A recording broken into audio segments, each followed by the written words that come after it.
สำบายดีพ่อแม่พี่น้อง14ทุกคนทุกท่านพบพ่อกันยามบ่ายๆมารับหลานสาวออกจากโรงหมอพาลูกคลอดลูกเนาะมาส่งหอเทือน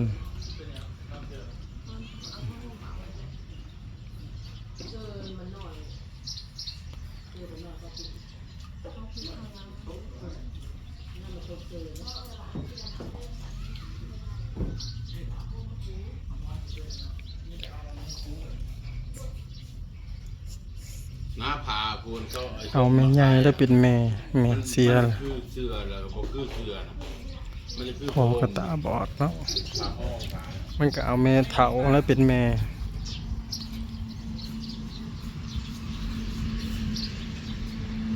ใหญ่ไปนอนน้ำ2 คืนเฮาไปส่งเฮาไปช่องเบิ่งมือนะเฮาก็กลับเมื่อบ่ได้นอนเนาะเพิ่นโทรว่าสิออกมาแล้วก็เฮาก็ลิ้วมาตั้งแต่ซุ่มพี่น้องบ่แม่นซุ่มสรุปตรวจพลเมืองนั่นแหละเพิ่นสรุปมื้อนี้อยู่หน้าดูครับเพิ่นเชิญไปร่วมงานหลานโทรว่าเฮาสิออกจากโรงหมอแล้วก็ลิ้วมาขึ้นไปเอาโรงหมอปักซองเอาแม่ใหญ่เป็นแม่ใหญ่ไปนอนน้ำแม่ของแม่เพราะว่าแม่มันเสียตายได้4 ปีแล้ว3-4 ปีเนาะพ่อก็ตาบอดเฮ็ดบาปอยู่เฮากับพี่น้องเอ้ยหากบ่จักลายจักสิเฮ็ดจังไดแต่เบิ่งแต่แย่งกันแบบนี้แล้ว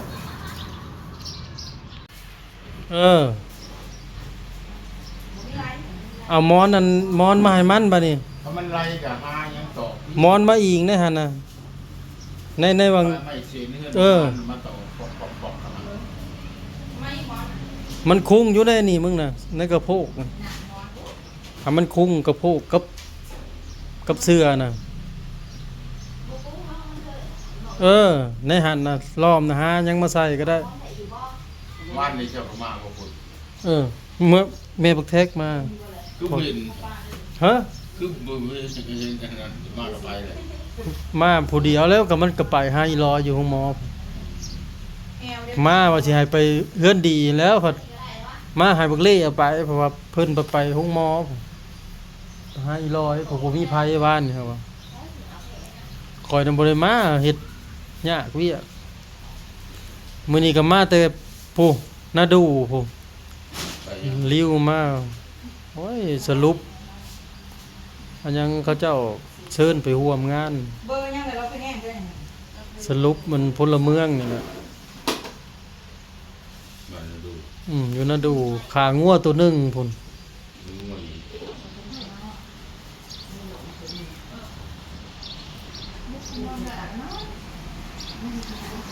คือเจพี มือฮึเลยมาตัวเขาก็ใหายซองอยู่ รีรอวันนี้มันช่องประเทศช่อง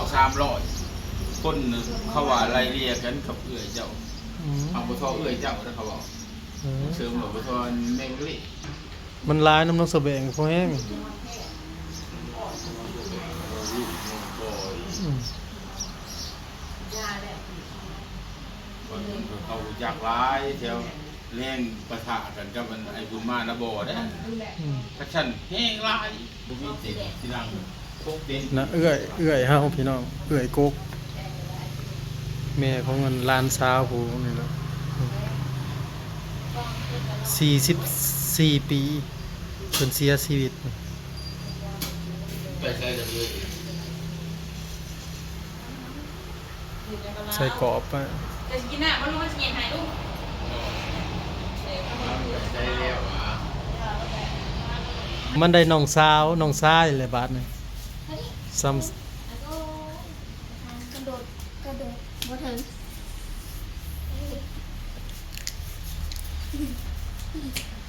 บักก็ยังก็ โน่ จีโน่โตโต้จีโน่ พอนี่ดีโดลูกจีโน่ มีมึงไปเฮ็ดงานหยัง ใช้ผัดกันฟัน ก็ถาม ลูกแม่เดียว มึงก็ทนบัดนั้นเนาะก่อสร้างก็เลย วันเฉพาะเรียนบ่ได้แต่แบบนี้ต้องเข้าเรียนได้ ไปเป็น 2-3 ปีเลยมันบ่พอจุบรถเลยบ่หึ หาเดือนละแสนปลายก็ได้สองเดือน ไปยากมันเรา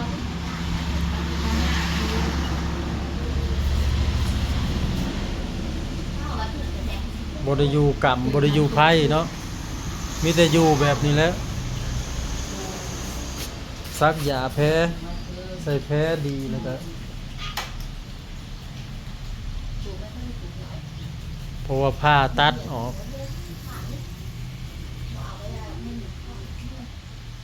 เนี่ยเขาตายไปเลย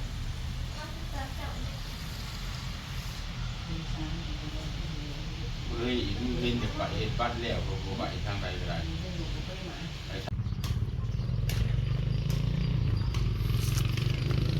แล้วก็บ่ายโมง2 โมงแล้วพี่น้อง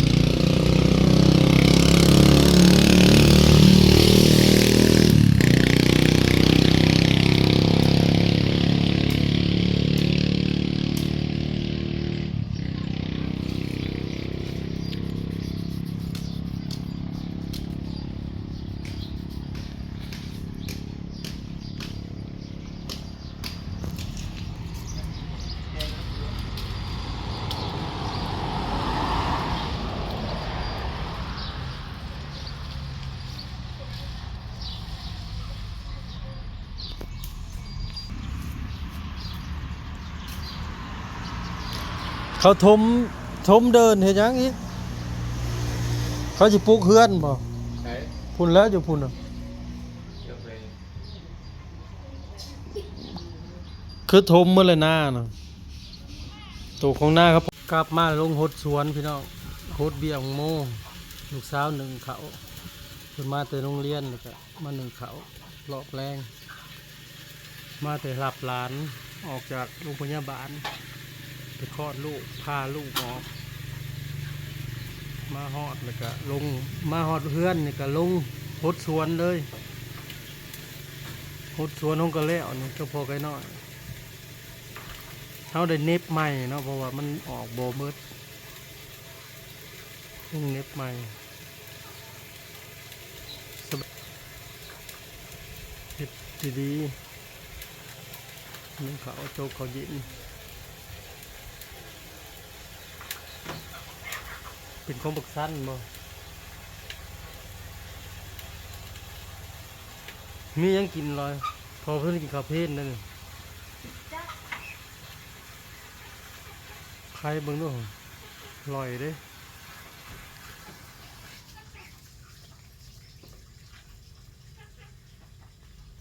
สำบายดีพ่อแม่พี่น้องสำบายดีFCทุกคนยามสวยๆมื้อนี้ก็มีนัดกันอีกแล้วเฮ็ดเวียกรวมมื้อที่2เนาะมื้อวานนี้ก่อกำแพงอยู่วัดมื้อนี้ก็มาเฮ็ดอ้อมรั้วโรงเรียนพี่น้องทำมันเฮ็ดเสาปูนสิเอาเสาปูนใส่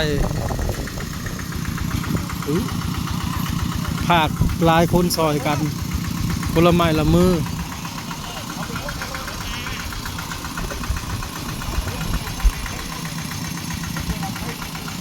อันนี้ก็กำลังเอาโม่มาสิผสมปูนพี่น้องโม่กับผู้ใหญ่ใจะดีซื้อให้เป็นของรวมบัตรของรวมบ้านยามเฮ็ดเวียกบ้านก็เอามาใส่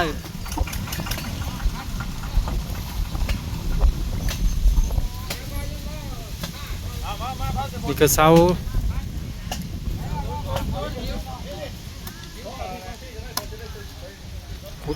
ขุดลักขุดหลุมสีพังอันลักปูนพี่น้อง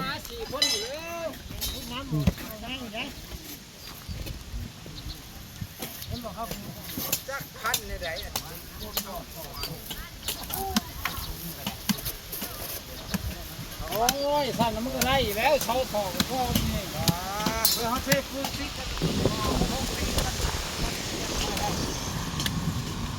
แล้วก็เที่ยวจะเช่ามีตีน เฮ็ดตั้งแต่ดินแต่หนาเฮือนเบาฮิปมาเบาบอยมา